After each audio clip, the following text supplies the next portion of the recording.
After my father's death, my mother kicked me out. I never liked you, and now with 200 million I don't need you. I simply told her I'm leaving. Sold everything and left. Days later she called, desperate for my help. Emily, now that your father has passed and I've already received the $200 million inheritance, I don't need you anymore. You can go. Her words hit like a splash of ice water cutting through the silence in the room.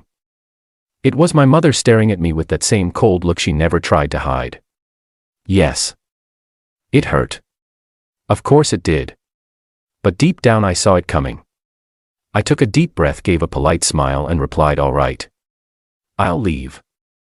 The days that followed were painfully quiet. Then one day the phone rang. It was her, the woman who claimed she didn't need me. Emily, where's my share of the inheritance? Her voice trembled, part panic, part rage. She never imagined that the men she constantly overlooked had planned everything down to the last detail. My father was always 10 steps ahead. Before we dive in, don't forget to like this video, subscribe to our channel, and tap the notification bell. Welcome to Revenge Scales, where justice never misses. My name is Emily. I'm 27 years old. And until recently I lived with my parents. From the outside we probably looked like the perfect family. My father, my role model, was a self-made businessman who built his company from nothing. He was a man of principle and always followed through on his word. No matter how demanding his work was, he always made time for me. I remember him coming home exhausted, still smiling, asking, what's our plan today, kiddo? He was my foundation. My mother was a different story. She reminded me of those daytime TV stars, always dressed to impress, always at some social event but emotionally unavailable. She would say she'd spend time with me, then cancel last minute. She felt more like a guest in the house than a parent. If my father was the backbone of our family, she was more like the surface paint, nice to look at but lacking substance. As I got older, I admired my dad even more. I dreamed of working beside him, learning his trade and carrying on his legacy. What I didn't know was that he had quietly been preparing me for something bigger. And the ending, well, no one could have predicted it. When I entered my 20s, our simple chats turned into business talks. He taught me the essentials: leadership, accountability, and strategy. My mom stayed the same, present in body, absent in spirit. The only time she showed real emotion was in my second year of college. I sat with Dad and said, I want to work with you after I graduate. I've been preparing. I want to follow your path. He looked proud. But before he could respond, my mother cut in like an ad break, interrupting a good movie. Emily, are you serious? Another one of your crazy plans? She asked with that skeptical smirk. I'm serious. I want to build something like Dad did, I answered confidently. She let out a dramatic sigh worthy of a soap opera. A woman should just find a decent husband and let him take care of her. That's when I realized there was no point in arguing. It was like trying to explain modern apps to someone who still uses a landline. I gave up on convincing her. I wasn't going to live according to her outdated views. I stayed focused on school. Eventually she gave in. If that's what you want, fine. Just don't come crying later. That was a price I was willing to pay for my independence. Right after graduation, I joined my father's company. The more we worked together, the stronger our bond became. But I didn't know he was in a race against time. In just 6 months, he taught me everything, every strategy, every detail of the business. Then one day he collapsed at the office. The diagnosis turned our lives upside down. The next 5 years were a long, exhausting fight. Emily, how's the company holding up without your father?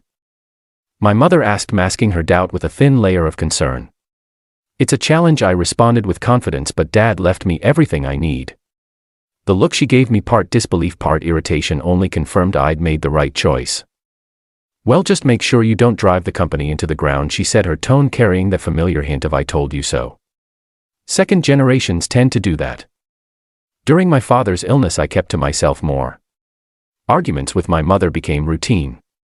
Even in his declining health, my father insisted on visiting the office occasionally.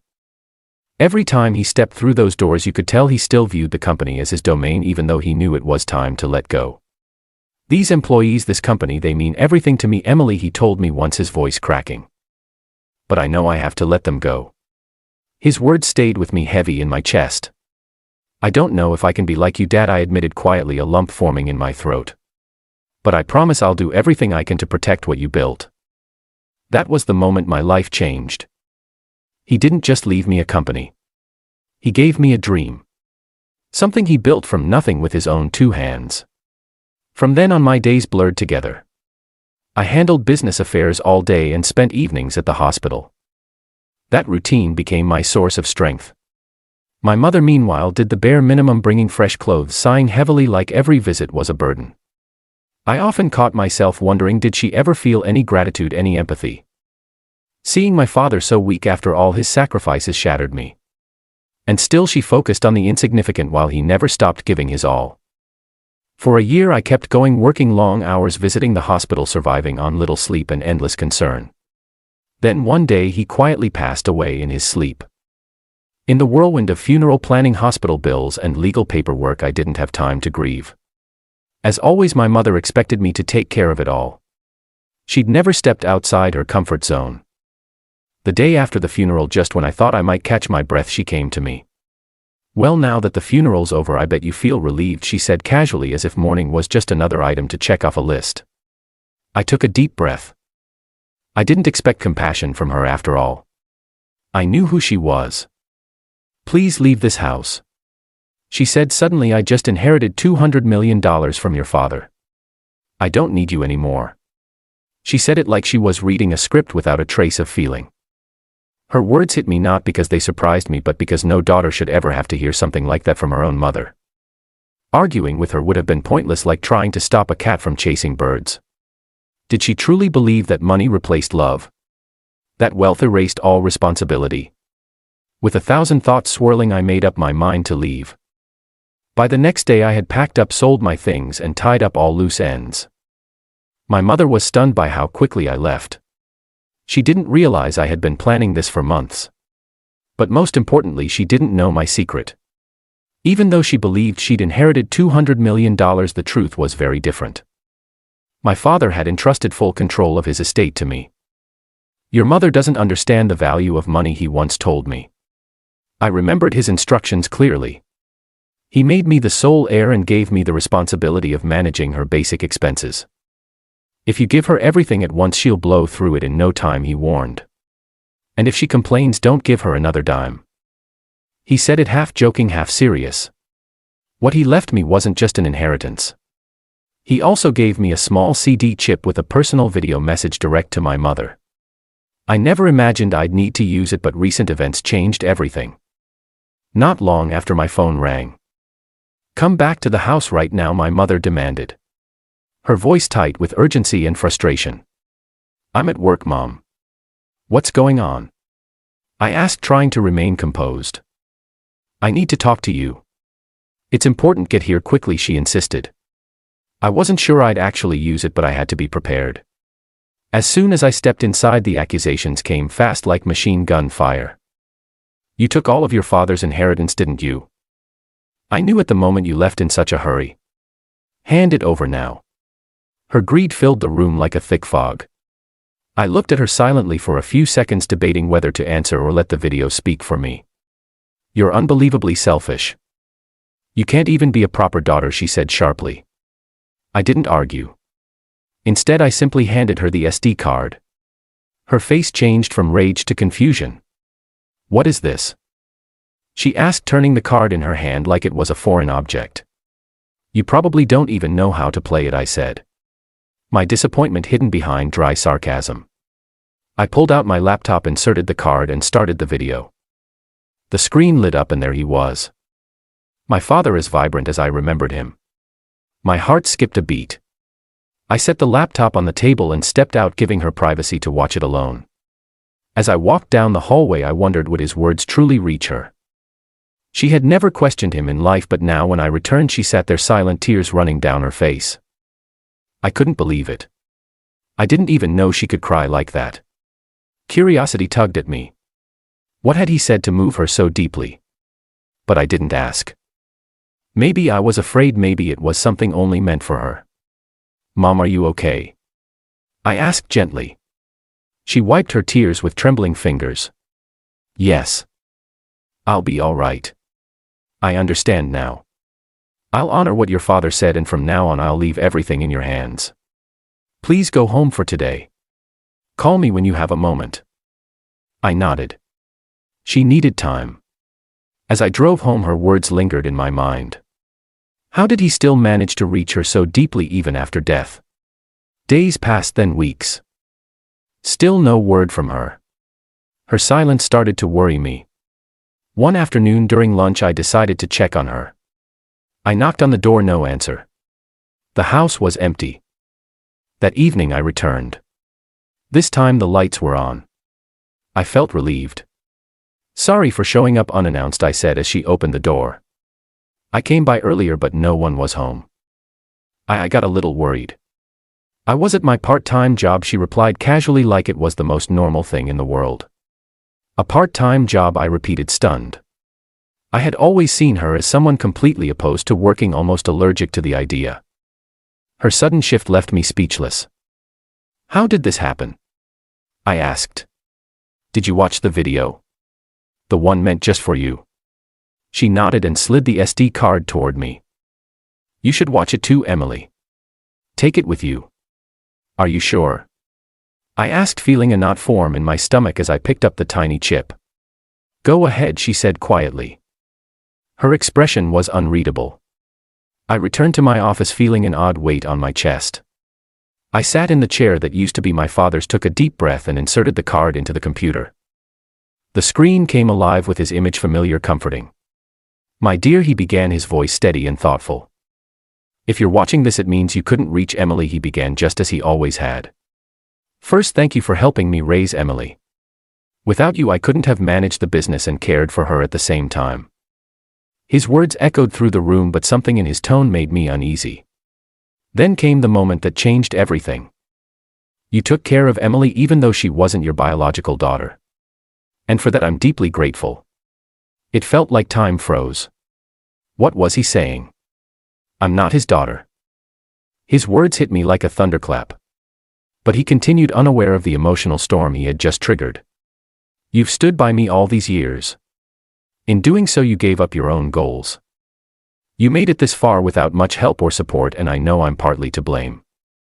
I provided a life of comfort, but now that I'm gone, I fear things might get difficult for you. My mind was spinning. Suddenly so much made sense: her emotional distance, the bare minimum care, and now his heartfelt words. He spoke with such honesty that it cut deeper than I expected. I'm truly sorry, but I worry about how you'll cope when I'm no longer around.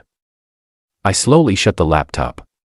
My thoughts were tangled, filled with questions, uncertainty, and mixed emotions. I couldn't sleep that night. My brain replayed every word. The next morning I knew I couldn't ignore it. I needed answers. I approached her and said, Mom, I watched Dad's video yesterday. Now I know the truth. My voice trembled as I faced a reality I'd never imagined. I raised you, she said, because your father asked me to. That's the only reason. Her voice was heavy, each word loaded with years of hidden truth. The silence that followed was thick, but I couldn't stop. I needed the full picture. What happened to my biological mother? I asked, determined to understand my story. She took a long breath before answering. You were born to my sister and your father. My sister passed away shortly after giving birth to you. Your father was heartbroken. I promised him I'd raise you, and so I became your mother. Her words were both comforting and disorienting. Finally, the pieces of my life were falling into place. Her detachment, her way of carrying it all made sense now. I remembered snippets from my childhood, her working at a cafe, smiling genuinely as she served customers, and the joy in her voice when she spoke about wanting her own cafe someday. That was her dream, and she gave it up to raise me. Inspired by my father's message and maybe by the weight of finally sharing the truth, she made a decision: she was going to pursue the dream again. She picked up a part-time job focused on starting fresh. One afternoon during a quiet chat, she told me I should have done this years ago. Working is actually fun, and I'm surprised by how capable I feel. I never thought I'd enjoy it so much. I looked at her, unsure what to say. Was it my fault you never got to work before? I asked softly. I'm sorry if it was. She shook her head gently. No. That was my choice. But the truth is I was never naturally good with kids. I did my best, but I couldn't be the mother you really needed. Her honesty caught me off guard. For the first time we were speaking without filters. No blame. No barriers. Just two people opening up after years of distance. Over the following days our conversations continued.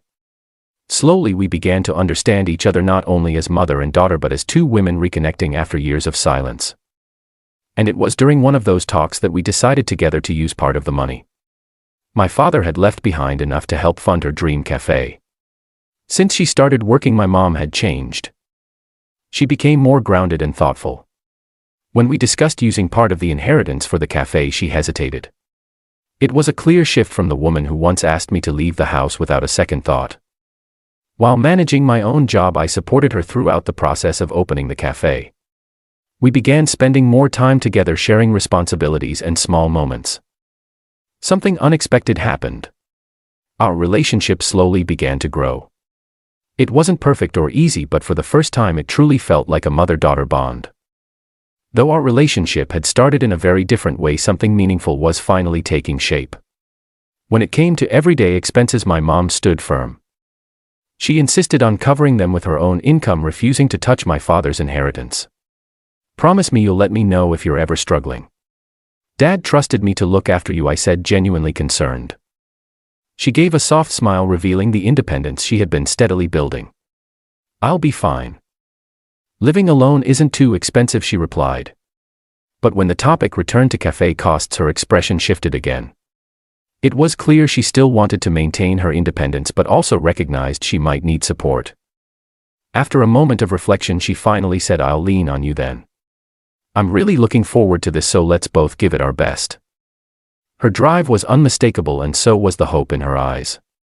After everything we'd been through, we had finally become a real family. The fact that she wasn't my biological mother could have pulled us apart, but instead it brought us closer. It felt like learning the truth had come at exactly the right time. "Your cafe opens tomorrow," I said with a proud smile. "Your dream is finally coming true." She looked up at me, visibly moved. "Seeing you help build this cafe reminds me of my own younger dreams. I think that's why I'm here today. It's because of you and your father." "Grateful," I replied. "Thank you, Mom." She held my hand and said firmly, "I'll always be your mother." In that moment I felt a new closeness between us. From then on I knew our relationship would be stronger than ever. After my father's passing, I had come to accept the truth of our circumstances. I made the choice to stay with her and even considered returning to my hometown so we could live closer again. Still, my mom had her usual concerns. "You eat terribly when you're by yourself. I guess I'll have to start looking after you again," she said with a mix of mild complaint and warmth.